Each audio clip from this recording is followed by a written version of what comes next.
जोता नियंतु जोता रंगीन रंगीन जोता। आरे आरे बुलिबाको बाहरिला बेले ही मो जोता छिड़ीगला। एबे मो नुआ जोता कोउठु पाइबी? जोता नियंतु जोता लाल नील हलदिया रंगीन जोता। एई तो जोता खोजी खोजी चढ़ी आसीगला।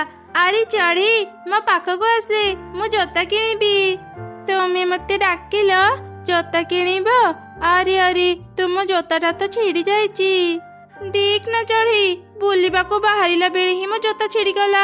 ठीक समय तो आसीगलु नहले भी केमिति जे मो बुलिबाको जाइथांती। देलु देलु मते से लाल रंगर दुईटी जोता देलु। ए नियंतु। बाह चढ़ी तो जोता दुईटा भारी सुंदर हेची। एनी टंका।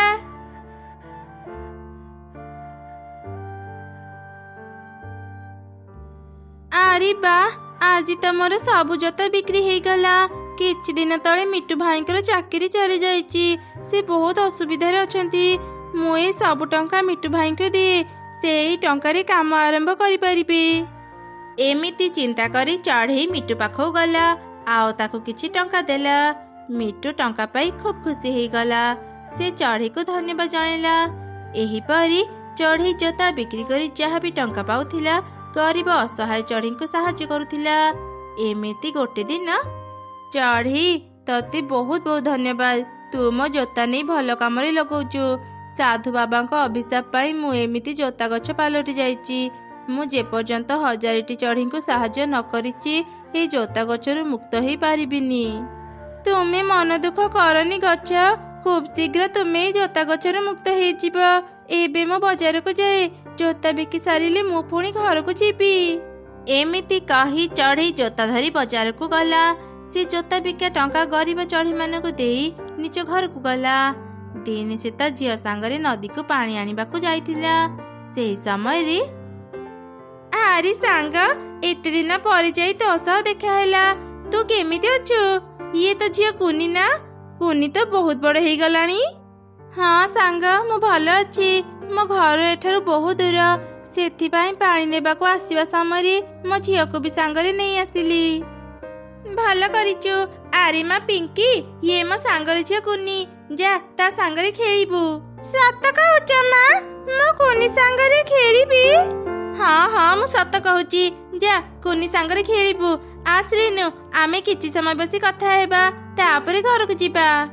एमिति से दिन बीतीगला। चढ़ई पानी आनिबा को जेते बेले भी जाउथिला ता झियो को सांगरे नहीं जाउथिला। सेठी कुनी तार सांग मानक सह खेलुथिला। कुनी तू आसी गलु चल में नदी से पारी को जिबा। ना ना मां मते नदी भीतर को जिबा पाई मना करिचंती। आमे भी बहुत छोट एकुटिया नदी भीतर को जिबानी। आमे डंगारु पड़ी गले कि हमको रक्षा करिबो? आरे पिंकी ताकू काहे की डाकुचु कहलु? चल आमे दुई जण नदी से पारी को जिबा। कुनी नदी पानी को देखि डरी जाउची। सेथि पाई एमिति बहाना करूची। सतरे कुनी तू भारी डरुआणी। मो डरुआणी नुह बुझिलो। चलो मु भी तुम सांगरे जिबी। देखिबो मु जम्मा डरिबिनी। तापरे समस्ते डंगारे बसिले। काउ छुआ डंगा चलेला। मते डंगा चलेबा को भारी भलो लागे। कुनी ताते कौन डर लागुची? ना ना मते जमा भी डर लागुनी। अच्छा आमे नदी से पारी को काहे के जाउचे? नदी से पारी अनेक सुंदर सुंदर फूल गछ अछि। आमे से फूल आनिबा पाई ही नदी से पारी को जाउचु। कौन हेला तमे माने फूल आनिबा पाई ही काहाको किछि न कहि नदी से पारी को जाउचो? हां आमे अनेक थर एमिति काहाको किछि न कहि नदी से पारी को फूल आनिबा पाई जाइचु। एक कथा आज जाय केही भी जानि नाहंती। एमिति कथा हेई सेमाने नदी से पारी को जाउथिले। सेपटे माँ चढ़ी तार सांग को कहिला। आरे सांग आज एति कथा हेइतिबा मु एबे घर को जाए। आम पिला माने कुआडे गले? माँ कुनी कोउठी अछु? आस घर को जिबा। से माने बदे पाखरे नाहंती। तू एते व्यस्त काहे की हेउचु? आउ किछि समय बस तापरे घर को जिबो। सांग देखे वर्षा उठेलाणी। जदि बिजुली घड़घड़ी मारिबो मु आउ घर को फेरी पारिबिनी। आरे सत्य तो वर्षा केते चोरे उठेलाणी। आख पाखरे तो आम पिला माने नाहंती। चल देखिबा सेमाने कोठी अछंती। ଆରେ ଦେଖ ଦେଖ ବର୍ଷା ଉଠିଲାଣି। ମତେ ଭାରି ଡର ଲାଗୁଛି। ଚାଲ ଏବେ ହିଁ ଘରକୁ ଫେରି ଯିବା। କିଛି ସମୟ ଆଗରୁ କୁନି କହୁଥିଲା ତାକୁ ଡର ଲାଗୁନି, ଏବେ ଦେଖ ସେ କେମିତି ଡରୁଛି। କୁନି, ତତେ ଆଣିବାଟା ହିଁ ଆମର ଭୁଲ ହେଇଗଲା। କିଛି ସମୟ ଚୁପ୍ ହେଇ ବସ, ଏବେ ହିଁ ଆମେ କୂଳରେ ପହଞ୍ଚି ଯିବା। ହଠାତ୍ ସେହି ସମୟରେ ଜୋରେ ପବନ ବହିଲା, ଡଙ୍ଗାଟି ଟଳମଳ ହେଲା। ପିଙ୍କି ଚଢ଼େଇ ଖସି ନଦୀରେ ପଡ଼ିଗଲା। ଆରେ ପିଙ୍କି, ତୁ ପଡ଼ିଗଲୁ କେମିତି? ଜଲ୍ଦି ଜଲ୍ଦି ମୋ ହାତ ଧରି ଉଠିଆ। କୁନି, ମୁଁ ତ ପାଖକୁ ଯାଇପାରୁନି, ତମେ ମାନେ ଡଙ୍ଗା ଧରି ମୋ ପାଖକୁ ଆସ। ଚିକି, ଜଲ୍ଦି ଡଙ୍ଗାଟା ପିଙ୍କି ପାଖକୁ ନେ। ନାଇଁ କୁନି, ପବନ ବହୁତ ଜୋରେ ବହୁଛି, ମୁଁ ଡଙ୍ଗା ପିଙ୍କି ପାଖକୁ ନେଇ ପାରିବିନି, ସେ ବହୁତ ଦୂରରେ ଅଛି। ତୁ ଭୟ କରନି ପିଙ୍କି, ମୁଁ ଏବେ ତ ପାଖକୁ ଯାଉଛି। କୁନି, ତୁ ପିଙ୍କି ପାଖରେ ପହଞ୍ଚି ପାରିବୁନି, ସେ ବହୁତ ଦୂରକୁ ଭାସିଗଲାଣି। ନଦୀର ପାଣି ବି ବଢୁଛି, ତୁ ଚୁପ୍ ହେଇ ବସ, ମୁଁ ଡଙ୍ଗା ଶୀଘ୍ର କୂଳକୁ ନେଇଯିବି। ନା, ମୁଁ ପିଙ୍କିକୁ ଛାଡି ଏକୁଟିଆ ଘରକୁ ଫେରିବିନି। ଆମେ ଆଉ କିଛି ବି କରିପାରିବାନି, ପିଙ୍କିକୁ ତୁ ଆଉ ପାଇବୁନି। ଯଦି ନିଜେ ନ ମରିବାକୁ ଚାହୁଁଛୁ ତେବେ ଚୁପ୍ ହେଇ ବସ। ତାପରେ ସେମାନେ ନଦୀ କୂଳକୁ ଚାଲି ଆସିଲେ। ସେତେବେଳେ ମା ଚଢ଼େଇ ଆଉ ତାର ସାଙ୍ଗ ବି ସେଠି ପହଞ୍ଚିଗଲେ। କୁନି, ତୁ ଏଠି କଣ କରୁଛୁ? ମୁଁ ତତେ ମନା କରିଥିଲି ନା ନଦୀ ପାଖକୁ ଯିବୁନି। ଆଉ ପିଙ୍କି କୁଆଡେ ଗଲା? ହଁ, ମୋ ଝିଅ ତ ତମ ମାନଙ୍କ ସାଙ୍ଗରେ ଖେଳୁଥିଲା, ସେ କୁଆଡେ ଗଲା? ମାଉସୀ, କୁନି ଡଙ୍ଗାରେ ବସିବାକୁ ଭାରି ଜିଦ୍ କରୁଥିଲା, ସେଥିପାଇଁ ଆମେ ସବୁ ସାଙ୍ଗ ଡଙ୍ଗାରେ ବସି ନଦୀ ଭିତରକୁ ଯାଇଥିଲୁ। ସେତେବେଳେ କୁନି ପିଙ୍କିକୁ ଧକ୍କା ଦେଇ ନଦୀ ଭିତରେ ପକେଇଦେଲା। ମୁଁ ଯେତେ ଚେଷ୍ଟା କଲେ ବି ପିଙ୍କିକୁ ବଞ୍ଚେଇ ପାରିଲିନି। ଚିକି, ତୁ ଏମିତି ମିଛ କଥା କାହିଁକି କହୁଛୁ? ପବନ ଜୋରେ ବହୁଥିଲା ବୋଲି ପିଙ୍କି ନିଜେ ହିଁ ନଦୀ ଭିତରକୁ ଖସି ପଡ଼ିଲା। ଚୁପ୍ କର, ତୁ ଜମା ବି ମିଛ କଥା କହନି। ମାଉସୀ, ଏ କଥାକୁ ବିଶ୍ୱାସ କରନି, ଇଏ ତମ ଝିଅକୁ ମାରିଛି। କଣ ହେଲା କୁନି, ତୁ ମୋ ଝିଅକୁ ମାରିଦେଲୁ? ମୁଁ ତତେ ମୋ ନିଜ ଝିଅ ପରି ଆଦର କରୁଥିଲି, ହେଲେ ତୁ ମୋର ଏତେ ବଡ଼ କ୍ଷତି କଲୁ। କୁନି, ଚିକି ଯାହା କହୁଛି ତା କଣ ସତ? ନାଇଁ ମା, ଚିକି ମିଛ କଥା କହୁଛି, ମତେ ବିଶ୍ୱାସ କର, ମୁଁ ପିଙ୍କିକୁ ମାରିନି। ଚୁପ୍ କର ତୁ, ମୁଁ ତତେ ଆଉ ଦେଖିବାକୁ ଚାହୁଁନି। ମୁଁ ଏବେ ହିଁ ତତେ ଆଉ ତୋ ମାକୁ ଏ ଜଙ୍ଗଲରୁ ବାହାର କରିଦେବି। ଠିକ୍ ସେଇ ସମୟରେ ପିଙ୍କି ଚଢ଼େଇ ସେଠାରେ ଆସି ପହଞ୍ଚିଗଲା। ମା, ଏଭଳି ଭୁଲ କରନି, କୁନିର କିଛି ବି ଦୋଷ ନାହିଁ। ମା ପିଙ୍କି, ତୁ ଠିକ୍ ଅଛୁ? ହଁ ମା, ମୁଁ ପୁରାପୁରି ଠିକ୍ ଅଛି। ତୁମେ କୁନିକୁ ଭୁଲ ବୁଝୁଛ। ପ୍ରକୃତରେ ମୁଁ ଆଉ ଚିକି କୁନିକୁ ନେଇ ନଦୀ ସେପାରିକୁ ଯାଉଥିଲୁ। ସେଇ ସମୟରେ ଜୋରେ ପବନ ବହିବା ଯୋଗୁଁ ମୁଁ ନଦୀରେ ପଡ଼ିଗଲି। କୁନି ମତେ ନଦୀରୁ ବାହାର କରିବା ପାଇଁ ଅନେକ ଚେଷ୍ଟା କରିଛି, ଆଉ ତୁମେ ତାକୁ ଭୁଲ ବୁଝି ଜଙ୍ଗଲରୁ ବାହାର କରିଦେଉଛ। ମୋର ଭୁଲ ହେଇଗଲା ରେ ମା, ଚିକିର କଥାକୁ ବିଶ୍ୱାସ କରି ମୁଁ କୁନିକୁ ଭୁଲ ବୁଝିଲି। ହେଲେ ମା, ତୁ ନଦୀରୁ କେମିତି ବାହାରିଲୁ? ମା, ମୁଁ ଯେତେବେଳେ ନଦୀରେ ଭାସି ଯାଉଥିଲି ସେତେବେଳେ ବଞ୍ଚାଅ, ବଞ୍ଚାଅ, ମତେ କେହି ବଞ୍ଚାଅ। ଭୟ କରନି ଛୋଟ ପକ୍ଷୀ, ମୁଁ ତତେ ସାହାଯ୍ୟ କରିବି। ଏ କଣ, ତୁମେ ଜୋତାର ଗଛ? ହଁ, ମୁଁ ଜୋତାର ଗଛ। ମୁଁ ପାଣିରେ ରୁହେ, ଯିଏ ବି ନଦୀ ଭିତରେ ବିପଦରେ ପଡେ ମୁଁ ତାକୁ ସାହାଯ୍ୟ କରେ। ଆସ ଛୋଟ ପକ୍ଷୀ, ମୁଁ ତତେ କୂଳରେ ପହଞ୍ଚେଇ ଦେବି। ଏମିତି କହି ଜୋତାର ଗଛ ମତେ ନଦୀ କୂଳରେ ପହଞ୍ଚେଇ ଦେଲା। ମୁଁ ତାକୁ ଧନ୍ୟବାଦ ଜଣାଇ ଶୀଘ୍ର ହିଁ ଏଠାକୁ ଚାଲି ଆସିଲି। ଓ ଏମିତି କଥା। ମା କୁନି, ମୁଁ ତତେ ଭୁଲ ବୁଝି ଅନେକ କଥା କହିଦେଲି, ମତେ କ୍ଷମା କରିଦେବୁ। ମତେ କ୍ଷମା ମାଗନି ମାଉସୀ, ପିଙ୍କି ଘରକୁ ଫେରି ଆସିଲା, ମୁଁ ସେତିକିରେ ଖୁସି। ଚିକି, ମୁଁ ତତେ ମୋର ଭଲ ସାଙ୍ଗ ଭାବିଥିଲି, ହେଲେ ତୁ ମତେ ସାହାଯ୍ୟ ତ କଲୁ ନାହିଁ, ଓଲଟା କୁନି ନାଁରେ ମିଛ କହିଲୁ। ମୁଁ ଆଉ କାହାକୁ କିଛି ନ କହି କେବେ ବି ଏକୁଟିଆ ବାହାରକୁ ଯିବିନି, କି ତୋ ସହ ଆଉ ସାଙ୍ଗ ବି ହେବିନି। ତାପରେ ସମସ୍ତେ ନିଜ ନିଜ ଘରକୁ ଫେରିଗଲେ। କୁନି ଆଉ ତାର ମା ଶୀଘ୍ର ଜୋତା ଗଛ ପାଖକୁ ଗଲେ, ହେଲେ ସେଠି ଜୋତା ଗଛ ନଥିଲା, ତା ଜାଗାରେ ଗୋଟେ ପରୀ ଥିଲା। ପରୀ, ତୁମେ ନିଜ ପୂର୍ବ ରୂପ ଫେରି ପାଇଲ? ହଁ ଚଢ଼େଇ, ମୁଁ ଆଜି ବହୁତ ଖୁସି। ଏବେ ମୁଁ ମୋ ଘରକୁ ଫେରି ପାରିବି। ମୁଁ ତତେ ହିଁ ଅପେକ୍ଷା କରିଥିଲି ଚଢ଼େଇ। ତୁ ମତେ ବହୁତ ସାହାଯ୍ୟ କରିଛୁ। ଯିବା ପୂର୍ବରୁ ମୁଁ ତତେ କିଛି ଉପହାର ଦେବାକୁ ଚାହୁଁଛି। ଏଇ ନେ, ଏସବୁ ଆଜିଠୁ ତମର। ତମେ ମା ଝିଅ ଭଲରେ ରୁହ। ତାପରେ ପରି ସେଠାରୁ ଚାଲିଗଲା। ମା ଚଢ଼େଇ ଆଉ ତାର ଝିଅ ସୁନା ବାକ୍ସ ଧରି ଘରକୁ ଫେରିଲେ। ଏମିତି ସେମାନେ ଖୁସିରେ ନିଜ ଜୀବନ ବିତାଇଲେ। ସାଙ୍ଗ, ତୁ ଆମ୍ବ ତୋଳି ସାରିଲୁ? ହଁ ହଁ, ମୋ ଆମ୍ବ ତୋଳା ସରିଗଲା। ଚାଲ ଏବେ ଘରକୁ ଯିବା। ଏମିତି କଥା ହେଇ ସେମାନେ ଆମ୍ବ ନେଇ ଘରକୁ ଗଲେ। ସେମାନେ ଫଳ ତୋଳିବା ସମୟରେ ଗଛର କିଛି ଡାଳ ଭାଙ୍ଗି ଦେଇଥିଲେ। ଯୋଉ ଗଛର ଫଳ ଏମାନେ ନେଲେ ସେଇ ଗଛର ଡାଳ ଭାଙ୍ଗିଦେଲେ। ଗଛ, ତତେ ଭାରି କଷ୍ଟ ହେଉଥିବ ନା? ରହ, ମୁଁ ଏବେ ପାଣି ଆଣି ତ ମୂଳରେ ଢାଳୁଛି। ତାପରେ ଚଢ଼େଇ ଗଛର ମୂଳକୁ ପରିଷ୍କାର କରି ପାଣି ଢାଳିଲା। ଚଢ଼େଇ ଗଛମାନଙ୍କୁ ବହୁତ ଭଲ ପାଉଥିଲା। ସେ କୌଣସି ଗଛକୁ କଷ୍ଟ ଦେଉନଥିଲା। ଏମିତି ଗୋଟେ ଦିନ, ଆରେ ମା, ତୁ ଏଇଠି କ'ଣ କରୁଛୁ? ମୁଁ ଚାରା ଗଛ ଲଗାଉଥିଲି। ମା, କ'ଣ କହୁଥିଲ କି? ସାରା ଦିନ ଖାଲି ଗଛ ଲଗେଇବାରେ ବ୍ୟସ୍ତ ରହିଲା। ଘରେ ଆଉ ଖାଇବା ନାହିଁ। ସେଥିପ୍ରତି ତୋର ଧ୍ୟାନ ଅଛି କି ନାହିଁ? ଏତେ କଷ୍ଟରେ ତୁ ଜମିଦାର ଘରେ କାମ ପାଇଥିଲୁ, ହେଲେ ଅଳ୍ପ ଦିନରେ ହିଁ ତୁ କାମ ଛାଡ଼ିଦେଲୁ। ଏବେ ଘର କେମିତି ଚଳିବ କହ? ଜମିଦାର ବହୁତ ଖରାପ ମା।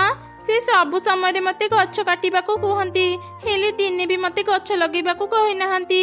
ତୁମେ ତ ଜାଣ ମା, ମତେ ଗଛକୁ କଷ୍ଟ ଦେବା ପାଇଁ ଜମା ବି ଭଲ ଲାଗେନି। ସେଥିପାଇଁ ମୁଁ ଜମିଦାର ଘରେ କାମ କଲିନି। ଚିନ୍ତା କରନି ମା, ଆଉ କିଛି ଦିନ ପରେ ମୁଁ ଲଗେଇଥିବା ଗଛ ବଡ଼ ହେଇ ସେଥିରେ ଫଳ ଫଳିବ।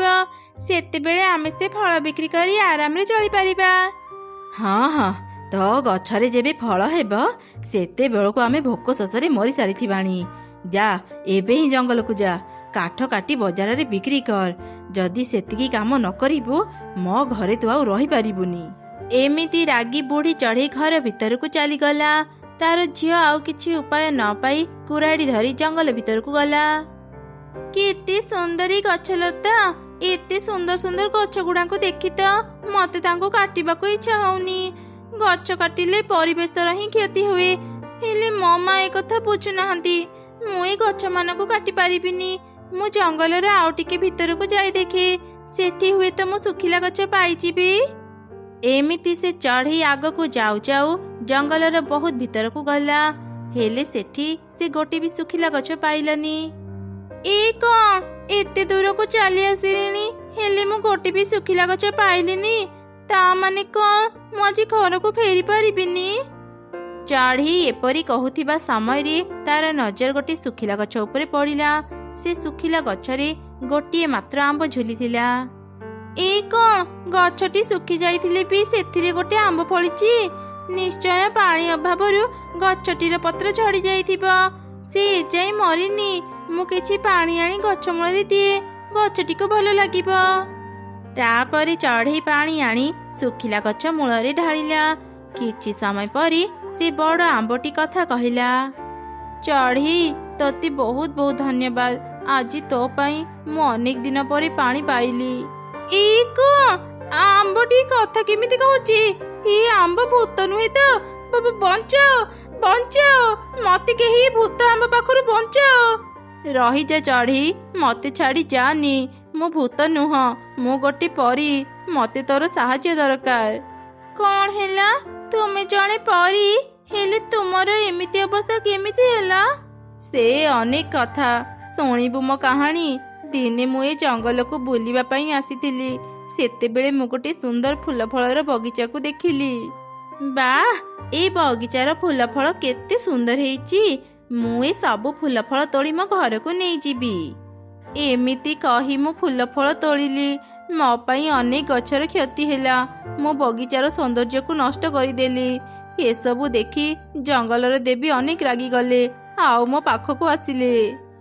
ତୋର ଏତେ ବଡ଼ ସାହସ, ତୁ ମୋ ଜଙ୍ଗଲର ପରିବେଶକୁ ନଷ୍ଟ କରୁଛୁ। ଏ ଜଙ୍ଗଲ ସମସ୍ତଙ୍କର। ତୁ ଜଙ୍ଗଲର କ୍ଷତି କରି ସମସ୍ତଙ୍କୁ କଷ୍ଟ ଦେଇଛୁ। ଏବେ ତୁ ତାର ଶାସ୍ତି ପାଇବୁ। ଏମିତି କାହିଁକି କହୁଛନ୍ତି ଦେବୀ? ମୁଁ ତ କିଛି ବି ଭୁଲ କରିନି। ମୁଁ କେବଳ ଫୁଲ ଫଳ ତୋଳୁଥିଲି। ତୁ ଏଯାଏଁ ତ ଭୁଲ ବୁଝିପାରିଲୁନି? ଚାରିଆଡ଼କୁ ଭଲ ଭାବରେ ଦେଖେ। फूल फल तोलिबा समय तू केमिति गछ मानकर डाल भांगिचु। तू ए जंगलर सौंदर्य को नष्ट करिचु। एबे तू तार शास्ति पाइबू। एमिति कही देवी मते एक गछ करदेले। मु गोटे आंब रूपरी गछरी झुली रहिली। दिन को दिन पानी अभाव मु सुखिबाकू लागिली। भाबिथिली एमिति ही मु मरिजिबी। हेले सेतेबेले तू आसी मो मूलरे पानी देई मते रक्षा कलु। देवी कहिथिले जा मनरी गछ मानक प्रति दया भल पाइबा थिबो से ही मते रूपरु मुक्त करि परिबो। चढ़ी तू मते एबे साहाଯ୍य कर। मु जाने तू बहुत भल मनर। ठीक अछि मते कुह मु तुमको केमिति साहाଯ୍य करिबी। एठारु किछि दूर गोटे नदी अछि। से नदी पार हेले गोटे खोला पड़िया पाइबू। दिने से पड़िया जंगल थिला। मनीष माने से जंगलर सबु गछ काटिबा जोगु पशु पक्षी आउ सेठी रही पारिलेनी। एबे सेईटा गोटे खोला पड़िया। तू सेठाकू जाई सेठी 100टी गछ लगेइबू। ताहेले जाई जंगलर देवी तो उपरे खुशी हेई तते देखा देबे। बुझिगली जेतेबेले जंगलर देवी देखा हेबे तांकु तुम मुक्तिर कथा मु कहिबी। हाँ चढ़ई तू ठीक कहलु। हेले चढ़ई तू मो पाई कौन एते कष्ट करि पारिबू। आरे एथिरे कष्ट कौन। मते गछ लगेबाकू बहुत भल लागे। आउ गोटे खोला पड़िया को जंगल करि पारिले मु अनेक खुशी हेबी। एबे मु जाउची। एमिति कही चढ़ई शीघ्रता घर को गला। आउ तार माँ को सब घटना कहला। तापरे से कोदाल आउ 100टी चारा गछ धरी खोला पड़िया को गला। से दिन सारा परिश्रम करी चारा गछ लगेला। सेतेबेले जंगलर देवी खुशी हेई ता पाखकू आसिले। बाह चढ़ी गछ मानक प्रति तोर एते भल पाइबा देखि मनी खुशी। कह तू कौन उपहार नेबू। तू जहा कहिबू मु सबु देबी। मोर किछि दरकार नाही देबी। आंब भितरे थिबा परी को तुमे मुक्त करि दियो। से निज भूल बुझी सारिलेनी। मु केवल एतिकी चाहूची। अच्छा ठीक अछि चढ़ी तू जदि एमिति चाहूचु तेबे से परी शीघ्र ही आंबरु मुक्त हेबो। एबे चले सेठाको जिबा। एमिति कही जंगलर देवी चढ़ी सांगरे से सुखिला गछ पाखकू आसिले। आउ परी को आंबरु मुक्त कले। तते अनेक अनेक धन्यवाद चढ़ी। आज तो पाई मु मो पूर्व रूप फेरी पाइली। परी सबुबेले गोटे कथा मने रखिबा। परिवेशर क्षति कले आम निजर ही क्षति हेबा। हाँ चढ़ी ए कथा मोर सबुबेले मने रहिबा। मु तते उपहारी किछि मंजी देउची। एई ने ए सबु जादूर मंजी। ए मंजीरु जो गछ बाहरिबा से गछर फल केबे भी सरिबनी। तापरे चढ़ई से सबु मंजी धरी घर को आसिला। आउ निज अगणारे लगेला। संगे संगे मंजी मानकरु गछ बाहरिला। आउ सबु गछरे अनेक अनेक फल फड़िथिला। ए सबु देखि चढ़ई आउ तार माँ खूब खुशी हेई गले। से माने फल बिक्री करी भलरे रहिले। गोटिए जंगलरे एक अनाथ काऊ रहुथिला। से अलसुआ हेले भी तार गोटे गुण थिला। से सबु पशु पक्षी शब्द नकल करि पारुथिला। जेबे भी कौनसी जंगलरे किछि उत्सवर पालन हुए काऊ सेठाकू जाई ता प्रतिभा देखि टंका रोजगार करे। से टंकारे बेस आराम रे चली जाए। एमिति दिने चंपा नामक एक झील को बाहा हे से निज घर को आसिला। किरे काऊ ए झीलटी किए तू केबे बाहा हेलु। मिट्टू भाई मु कामरे पाख जंगल को जाइथिली। मु चंपा को सेठी देखिली। मते चंपा भल लागिबारु मु ताकू बाहा हे घर को नहीं आसिली। बाहागर एते शीघ्र हेई गला जे मु काहाकू भी खबर दे पारिलिनी। ओ अच्छा एमिति कथा। हौ तू एबे तो स्त्री को नी घर को जा। एमिति कथा हेई से माने निज निज घर को चली गले। बाहागरर किछि दिन परे परे ही काऊर स्त्री काऊ पाखरे दामी दामी जिनिस आनिबाकू कहूथिला। सुण आउ किछि दिन परे मो भौणीर बाहागर। तुमे मते गोटे सुनार हार आनी दियो। मु से सुना हार पिंधि मो भौणी घर को जीबी। कौन हेला सुना हार। सुना हार किनिबा पई अनेक टंका दरकार। एते टंका मु कोठु आनिबी। केमिति आनिबो से कथा तमे चिंता कर। मोर सुनाहार दरकार माने दरकार। तमे गोटे काम कर काली जंगल भीतर को जाई गछ काट। तापर से काठ नहीं बाजार रे बिक्री कर। कौन हेला मु गछ काटिबी किंतु आज जाई मु एते परिश्रम काम करिनी। ଏ ସବୁ ମୁଁ କେମିତି କରିବି? ଗଛ ନ କାଟିଲେ ନଦୀରୁ ମାଛ ଧର, ବଜାରରେ ମାଛର ବି ଭଲ ଦାମ ମିଳିଯିବ। ଏବେ ଆଉ ଜଙ୍ଗଲରେ ବେଶୀ ଉତ୍ସବ ହେଉନି ଯେ ତୁମେ ନିଜ ପ୍ରତିଭା ଦେଖି ଟଙ୍କା ରୋଜଗାର କରିପାରିବ। ଆଚ୍ଛା ଆଚ୍ଛା ଠିକ ଅଛି, ମୁଁ ନଦୀରୁ ମାଛ ଧରିବି। କାଠ କାଟିବା ଅପେକ୍ଷା ନଦୀରୁ ମାଛ ଧରିବା ସହଜ ହେବ। ପରଦିନ ସକାଳୁ ହିଁ କାଉ ନଦୀକୁ ମାଛ ଧରିବା ପାଇଁ ଗଲା। ମାଛ ବିକ୍ରି କରି ସେ ଯାହା ବି ଟଙ୍କା ପାଉଥିଲା ତା ସ୍ତ୍ରୀକୁ ନେଇ ଦେଉଥିଲା। ଏ ସବୁ ପରେ ବି ସେ ତା ସ୍ତ୍ରୀର ଇଚ୍ଛା ପୂରା କରିପାରୁନଥିଲା। ଶୁଣ, ଆଜି ମାଛ ବିକ୍ରି କରି ମୋ ପାଇଁ ବିରିୟାନୀ ଆଣିବ। ଯଦି ନ ଆଣିବ ମୁଁ ତୁମକୁ ଘରେ ପଶିବାକୁ ଦେବିନି। ଆଚ୍ଛା ଆଚ୍ଛା, ତୁ ଆଉ ରାଗନି। ଆଜି ଯେମିତି ବି ହେଉ ମୁଁ ତୋ ପାଇଁ ବିରିୟାନୀ ଆଣିଦେବି।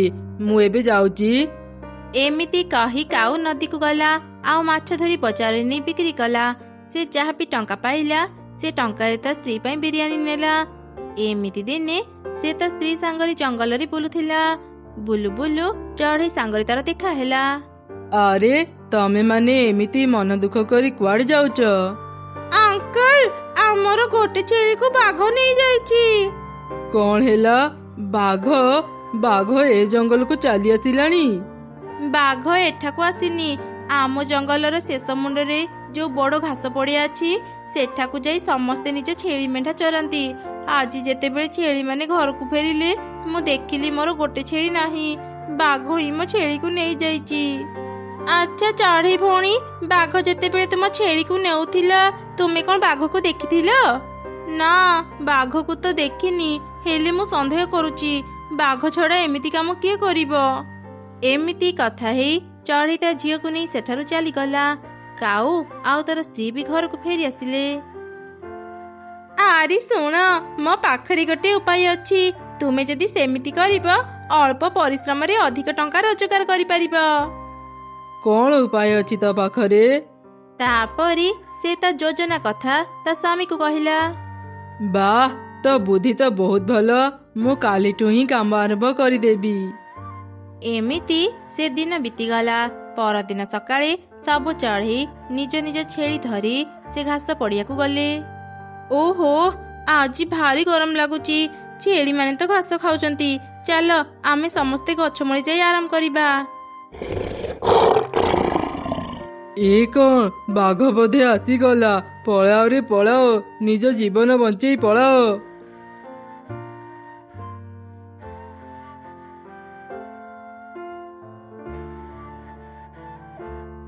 ଯା ହଉ ବଞ୍ଚିଗଲେ। ବାଘର ଶବ୍ଦ ଆଉ ଶୁଭୁନି। ସେ ବୋଧେ ଚାଲି ଯାଇଥିବ। ଏବେ ଚାଲ ଆମ ଛେଳି ମାନଙ୍କୁ ନେଇ ଆସିବା।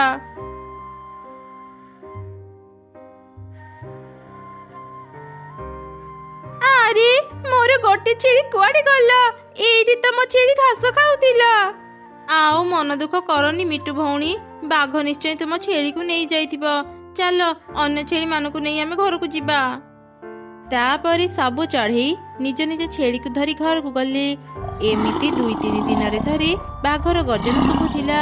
ତାପରେ ପରେ ହିଁ କାହାର ନା କାହାର ଗୋଟେ ଛେଳି ହଜି ଯାଉଥିଲା। ଯେତେ ଖୋଜିଲେ ବି ଛେଳି ମାନଙ୍କୁ କେହି ପାଉନଥିଲେ। ସେପଟେ ଦିନକୁ ଦିନ କାଉମାନେ ଧନୀ ହେଇଯାଉଥିଲେ, ହେଲେ କେହି ବି କାଉକୁ କାମ କରିବାର ଦେଖୁନଥିଲେ। ଦିନେ ପାଖ ଜଙ୍ଗଲରେ ଏଇ ନିଅନ୍ତୁ ଚିଲ ଆଜ୍ଞା, ମୁଁ ଆଜି ବି ଗୋଟେ ଛେଳି ନେଇ ଆସିଛି। ଆରେ ବାଃ କାଉ, ତୁ ଆଜି ବି ଛେଳି ଆଣିଛୁ? ଆଚ୍ଛା, ପ୍ରତିଦିନ ତୁ ଏତେ ଛେଳି କୋଉଠୁ ଆଣୁଛୁ? ସେ କଥା ଜାଣିକି ତୁମେ କଣ କରିବ? ତୁମେ ଛେଳି କିଣିବ କି ନାହିଁ କହିଲ, ନହେଲେ ମୁଁ ଅନ୍ୟ ଦୋକାନକୁ ଯିବି। ଆରେ ନା ନା, ତୁ ଆଉ କୁଆଡେ କାହିଁକି ଯିବୁ? ମୁଁ ତ ଛେଳି କିଣିବି। ଏଇ ନେ ଟଙ୍କା। ଏମିତି କାଉ ଚିଲ ପାଖରେ ଛେଳି ବିକ୍ରି କରି ସେ ଟଙ୍କାରେ ତା ସ୍ତ୍ରୀକୁ ଗୋଟେ ସୁନାହାର ନେଇଦେଲା। ବା ବା ବା, ଆଜି ତ ବୁଦ୍ଧି ପାଇଁ ଆମେ ଏତେ ଧନୀ ହେଇପାରିଲେ। ସମସ୍ତେ ଭାବୁଛନ୍ତି ବାଘ ତାଙ୍କ ଛେଳିକୁ ନେଉଛି, ହେଲେ ପ୍ରକୃତରେ ମୁଁ ବାଘ ଶବ୍ଦ ବାହାର କରି ତାଙ୍କ ଛେଳି ଚୋରି କରି ନେଇ ବିକ୍ରି କରୁଛି। ସେଇ ଛେଳି ବିକା ଟଙ୍କାରେ ହିଁ ମୁଁ ଆଜି ତୋ ପାଇଁ ଗୋଟେ ସୁନାହାର କିଣିପାରିଲି। ହଁ, ଏମିତି ଯଦି ସବୁଦିନ ମୋ କଥା ମାନିବ ତମେ ଖୁବ୍ ଶୀଘ୍ର ଆହୁରି ଧନୀ ହେଇଯିବ। ଆରେ ଚଢ଼େଇ, ମୋ ଜାଣିବାରେ କାଉ ତ କିଛି ବି କାମ କରୁନି, ତାହେଲେ ସେ ଏତେ ଧନୀ କେମିତି ହେଉଛି? ହଁ, ମୁଁ ବି କାଉକୁ କାମ କରିବାର କେବେ ଦେଖିନି। ଆମ ଛେଳିମାନଙ୍କୁ ପ୍ରତିଦିନ ବାଘ ନେଇଯାଏ, ହେଲେ ଆଜି ଯାଏଁ ଆମେ ବାଘର ପାଦ ଚିହ୍ନ କି ବାଘକୁ ଆଖପାଖରେ ବି ଦେଖି ନାହାନ୍ତି। ହଁ ଠିକ କଥା। କାଉ ସବୁ ପଶୁ ପକ୍ଷୀଙ୍କ ଶବ୍ଦ ନକଲ କରିପାରେ। ଏ ସବୁ ଚୋରି ପଛରେ କାଉର ହାତ ନାହିଁ ତ? ମୋର ବି କାଉ ଉପରେ ସନ୍ଦେହ ହେଉଛି। ବିନା ପ୍ରମାଣରେ ଆମେ ତାର କିଛି ବି କରିପାରିବାନି। ସତ କଥା ଜାଣିବା ପାଇଁ ଚାଲ ଏବେ ହିଁ ଆମେ ଛେଳିମାନଙ୍କୁ ନେଇ ସେ ଖୋଲା ଘାସ ପଡ଼ିଆକୁ ଯିବା। ତାପରେ ସବୁ ଚଢ଼େଇ ନିଜ ନିଜ ଛେଳି ଧରି ସେ ଘାସ ପଡ଼ିଆକୁ ଗଲେ, ଆଉ ଛେଳିମାନଙ୍କୁ ଛାଡ଼ି ସେଠି ଲୁଚି ରହିଲେ। ଯେତେବେଳେ କାଉ ଛେଳି ଚୋରି କରିବାକୁ ଆସିଲା, ସମସ୍ତେ ସେଠାକୁ ଚାଲି ଆସିଲେ। ମାର ମାର ଏ ଚୋରକୁ। ଏତେ ଦିନ ତାହେଲେ ତୁ ବାଘର ଶବ୍ଦ କରି ଆମ ଛେଳି ଚୋରି କରୁଥିଲୁ? ଏଇ ଚୋରକୁ ଉଚିତ ଶିକ୍ଷା ଦେବା। ତା ମୁହଁରେ ଚୂନକାଳି ବୋଳି ବେକରେ ଜୋତା ମାଳ ପକାଅ, ଆଉ ତାକୁ ପୁରା ଜଙ୍ଗଲରେ ବୁଲାଅ। ସବୁ ଚଢ଼େଇ କାଉ ମୁହଁରେ ଚୂନକାଳି ବୋଳି ତାକୁ ଜୋତାର ମାଳ ପିନ୍ଧେଇଲେ, ଆଉ ସେମାନେ ତାକୁ ଜଙ୍ଗଲରେ ବୁଲେଇଲେ। ଏ କଣ ତୁମର ଏମିତି ଅବସ୍ଥା କିଏ କଲା? ସବୁ ତୋରି ପାଇଁ ହେଇଛି। ତୋ ବୁଦ୍ଧିରେ ପଡ଼ି ମୁଁ ଯଦି ଛେଳି ଚୋରି କରିନଥାନ୍ତି, ଆଜି ମୋର ଏ ଅବସ୍ଥା ହେଇନଥାନ୍ତା। ଆଚ୍ଛା, ଏ ସବୁ ବୁଦ୍ଧି ତାହେଲେ ଚମ୍ପାର? ଆରେ ଦେଖୁଛ କଣ, ୟା ବେକରେ ବି ଜୋତା ମାଳ ପକାଅ। ସବୁ ଚଢ଼େଇ ମିଶି ଚମ୍ପା କାଉକୁ ବି ଜୋତା ମାଳ ପିନ୍ଧେଇଲେ। ତାପରେ ସେମାନେ ଦୁଇ କାଉଙ୍କୁ ସେ ଜଙ୍ଗଲରୁ ବାହାର କରିଦେଲେ।